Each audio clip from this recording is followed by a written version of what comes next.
Tā nu tas ir. Zibens divreiz vienā vietā nespēr. Sveicināti! Jā!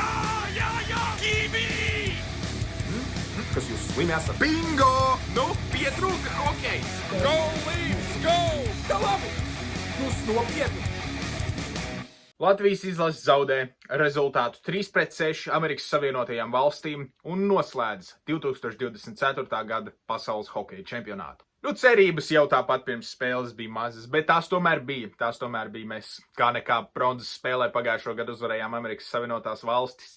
Mēs esam ņēmuši arī spēcīgākus pretiniekus par šīm NHL zvaigznēm, bet šoreiz diemžēl nebija lemts. Un es pat teiktu, ka Latvijas izlase aizvadīja tiešām cienījamu spēli, tiešām cīnījās līdz galam, bet pašu kļūdas aizsardzībā tomēr noveda pie šī zaudējuma. Sākot jau ar spēles otro minūti, Latvijas izlase neveiksmīgi spēlēja aizsardzībā. Breidijs Kačaks var mierīgi ieiet mūsu aizsardzības zonā, izdarīt brīnišķīgu metienu. Jā, metiens bija nevainojams, bet aizsardzības kļūda ir tā, kas noveda pie šī vārtu zaudējuma, un rezultāts ir 0-1. Gandrīz arī 0-2, jo Gevins Brindlijs ieraida ripu vārtos, bet vārtsargu traucēšanas dēļ tas netiks skaitīts, un es pat neteiktu, ka tur bija kaut kāda milzīga vārtsargu traucēšana, vienkārši tiesnesis laikus nenosvilpa, un es domāju, ka viņi mums to arī atdeva šajā video caurskatē. Amerikāņi gan turpināja uzbrukt visu pirmo periodu, un Zeks Verenskis atkal brīvs Zeks Verenskis aizsargs vārtu priekšā.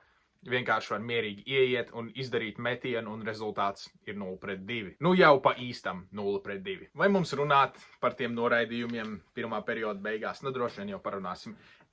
Daugaviņš tiek noraidīts par kļūdu iemetienā, kaut gan amerikānim vajadzēja būt noraidītam pirms viņa, bet ok. Vai jūs tiešām esat droši, ka mums tas vairākums kaut ko dotu? Jo Latvijas izlase realizēja vienu no 22 vairākumiem šajā turnīrā. Un vienā no vairākumiem arī ielaida. Tātad bilance reāli ir tāda, ka Latvijas izlase vārtus vairākumā šajā turnīrā neguva. Un tas ir pavisam skarbi. Gandrīz vai mūsu mazākums bija labāks par vairākumu. Tiešām, un mūsu mazākums šajā turnīrā arī nebija lielisks, teiksim kā ir. Un tas vairākums mūs iegāza visas spēles gaitā. Visa grupu turnīra gaitā ābolu neņemt šajā treneru sastāvā bija kļūda. Tas, kā vairākums darbojās iepriekšējos čempionātos, jo īpaši pagājušajā čempionātā, bija pavisam citādāk. Ripa gāja uz vārtiem, ripa kustējās apkārt. Daudz ātrāk nekā tā šajā čempionātā kustējās. Ātras piespēles, metieni pa vārtiem, cīņa vārtu priekšā. Tad, kad vairākums neiet uz priekšu, tas ir tas, kas jādara. Atgriežamies pie vienkāršām lietām, vienkāršām situācijām. Sūtam ripu uz vārtu priekšu, un tad jau redzēsim, kas tur notiek. Un tā arī Latvijas izlase gūs savus vārtus, bet līdz tam mēs vēl tiksim. Jo mums ir vēl jāparunā par vārtu zaudējumu. Otrā perioda sākumā Kols Caulfields brīvs vairākumā. Protams, Kols Caulfields viens no meistarīgākajiem snaiperiem Nacionālajā hokeja līgā. Varbūt vārti to neparāda, bet talants viņam noteikti ir. Vismaz šajā sezonā vārti to neparāda, bet tiešām talants viņam ir ļoti nopietns. Un rezultāts ir 0-3. Bet jau pavisam drīz Renārs Krastenbergs pretuzbrukumā aizskrien un iemet. Brīnišķīgs metiens Renāra Krastenberga izpildījumā, un mēs esam spēlē. Bet atkal turpinājumā Latvijas izlasē ir vairākumi, un mēs to nerealizējam. Mēs nerealizējam nevienu no saviem vairākumiem, un iedomājieties, ja mēs būtu iemetuši, teiksim, otrajā periodā vienā no vairākumiem, un trešajā periodā vienā no vairākumiem, tad rezultāts ir neizšķirts, un mēs varbūt pat varam noņemt vārtsargu trešā perioda beigās. Un tad kas jau to zina? Kas zina, kas būtu noticis? 2019. gadā mums nesanāca pret Zviedriju, bet varbūt šoreiz sanāktu. Bet tā vietā trešo trešdaļu mēs sākam ar 1-3, principā jau ar 1-4, jo Matthew Boldijs vienkārši aiziet un iemet. Vienkārši brīvība viņam mest, un viņš, protams, to arī izmanto. Atkal kārtējā aizsardzības kļūda, kārtējs brīvais metiens. Nedrīkst šādi atļaut tik svarīgās spēlēs vienkārši iziet un iemest pret savu vārtsargu. Jo mēs varam prasīt vārtsargam pavilkt, bet mēs nevaram prasīt vārtsargam izvilkt spēli. Noturēt mūsu spēlē, ok. Uzvarēt mūsu vietā spēli. Nē, to mēs nevaram prasīt. 5. minūtē gan mūsu veiksme mainās. Eduards Stralmaks beidzot arī tiek pie vārtu gūma. Viņam šajā spēlē deva nedaudz vairāk laika uz ledus, vismaz tā likās. Ļoti labi spēle Eduarda Stralmaka izpildījumā, un es jau visu čempionātu gaitā teicu, ka Stralmakam vajag vairāk laika uz ledus. Viņam ir vajadzīga lielāka loma, viņam ir jāspēlē uzbrukumā, viņš arī spēlēja vairākumā, bet acīm redzam nepietiekami daudz. Gribētos redzēt arī vairāk no Traumaka nākamajos gados šajā izlasē lielāku lomu viņam, jo acīm redzami viņam ir talants. Viņš to parādīja arī AHL Providencā. Es domāju, ka no viņa sanāks ļoti labs spēlētājs. 16 sekundes vēlāk Roberts Mamčits vienkārši uzmet no zilās līnijas un arī pielido vārtos. Ko mēs sakām? Ko mēs visu laiku sakām? Ka ir jāmet rips uz vārtiem, un tad kas to lai zina? Poļi to darīja pirmajā spēlē pret mums vajadzēja no viņiem pamācīties. Un te jau rezultāts ir 3-4, un mēs tiešām esam spēlēti tikai vienu vārdu deficīts, mums, protams, vajag 2. Mēs metamies uzbrukumā, un amerikāņi izmanto mūsu kļūdas. Coles Caulfields panāk 5-3 Amerikas Savienoto Valstu labā. Nu, un te jau principā spēle ir beigusies. Jā, 6-5 bija 2014. gadā. To mēs visi atceramies, tā bija brīnišķīga spēle, bet divreiz tādas lietas nenotiek.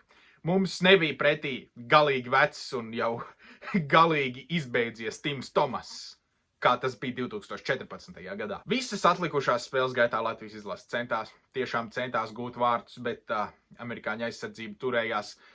Beidzot arī Lindgrens turējās, visu spēli viņš neizskatījās pārliecināts par sevi, bet trešajā periodā viņš jau šķietam iegāja spēlē, iegāja savā ritmā. Protams, arī amerikāņi gūst vārtus, tukšos vārtos. Rip īstenībā neiegāja vārtos, kā jau mēs to visu atceramies. Rip neiegāja vārtos, bet pārkāpuma dēļ tika ieskaitīts vārtu guvums. Un tas arī viss. Čempionāts ir beidzies. Pēc grupu turnīra. Ceturtdaļfinālā Latvijas izlase netiek. Nekad nav bijis tā, ka Latvijas izlase tiktu ceturtdaļfinālā 2 gadus pēc kārtas. Tā, diemžēl, ir. Varbūt tas tomēr parāda, ka mēs esam tuvāk tām komandām, kas netiek ceturtdaļfinālā, tām izlasēm, kas iepriekš nav tikuši ceturtdaļfinālā 2021. gada izlasē, 22., 19., 17. gada izlasēm, nekā mēs esam pagājušā gada bronzas izlasē.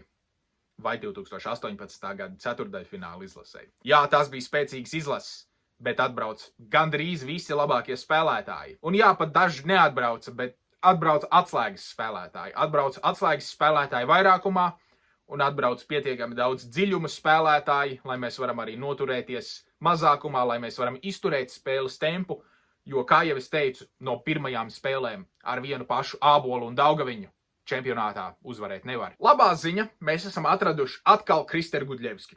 Atkal Kristers Gudļevskis ir atradies. Mēs beidzot viņu atkal novērtējam kā to tiešām spējīgo vārtsargu, kāds viņš arī ir. Arī vēl viena labā ziņa.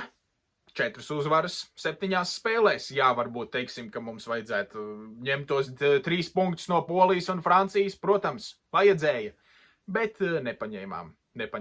Bet 4 uzvaras 7 spēlēs, tas jau ir nopietni. Tas ir daudz labāk nekā mēs parasti redzam no Latvijas izlases. Un es domāju, ka par to vajadzētu arī priecāties. Par to vajadzētu lepoties. Vismaz, jā, mēs uzvarējām Slovākiju. Ļoti sarežģītā spēlē. Mēs spēlējām līdz galam, mēs cīnījāmies un tomēr par to var galvas celt augšā. Sliktā ziņa. Atkal mūsu uzbrukums nāca tikai no Daugaviņa, tikai no Ābola, tikai no vadošajiem spēlētājiem, un vairākumā mēs nevarējām iemest. Par to jau mēs cik reizes esam runājuši, jā. Vajadzēs atrast to uzbrukumu. Kaut kur vajadzēs atrast to uzbrukumu, un vai tas būs, teiksim tā, ka Balcers nākamajā gadā būs čempionātā, un Girgensons, un iespējams Bļugers, un kas tur vēl ne. Vai tas ir tik vienkārši? Vai mums ir vienkārši jācer uz to, ka atbrauks pietiekami daudz no mūsu līderiem? Vai arī mēs tomēr atradīsim tādus spēlētājus kā Traumaks un izmantosim viņus pietiekami daudz, lai arī redzētu kaut kādu pienesumu uzbrukumā no viņiem? Jo man šķiet, ka Harijs Vītoliņš pieļauj kļūdu, neizmantojot šos te dziļumu spēlētājus pietiekami daudz. Pārāk daudz paļaujoties uz Ābolu, Daugaviņu, kur jā, izšķirošajos momentos iemeta dažās spēlēs, bet varbūt šie te vārti būtu nākuši pirms izšķirošajiem momentiem, ja, teiksim, Daugaviņam un Ābolam būtu bijis spēks aizskriet pretuzbrukumā un iemest vārtus. Vai arī varbūt Traumaks, Egle, Gavars būtu iemetuši šos te izšķirošos vārtus, ja vien Vītoliņš būtu uzticējies viņiem vairāk. Bet kā būtu, ja būtu, kas to lai tagad zina? Nerakstīsim jau vēsturi vēl vienu reizi. priecāsimies par to, kas ir. Nu, būsim reāli. 5. vieta, tas ir tas, kur mēs vēsturiski esam grupā.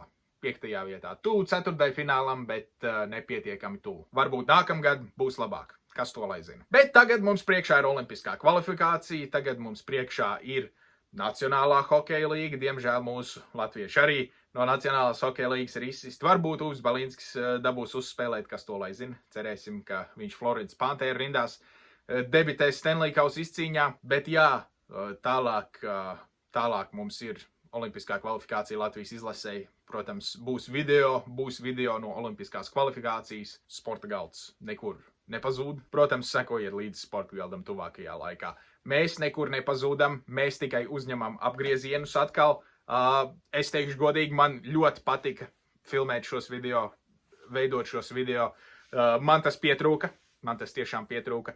Un jūs varat būt pārliecināti par to, ka arī nākotnē sekos video. Un Sporta galds arī atkal uzņems apgriezienus ne tikai šajā kanālā, ne tikai NHL Latvija Twitter kontā. Mēs būsim redzami arī daudz citās vietās. Par to jūs varat būt pārliecināti. Tāpēc sekojiet mums līdzi, redzēsiet, ko mēs esam ieplānojuši. Bet šim video un šim pasaules čempionātam tas arī viss. Liels paldies, ka skatījies šo video. Ja tev patīk šis video, spied like, abonē kanālu, un tad jau tiekamies drīz. Tiksimies drīz.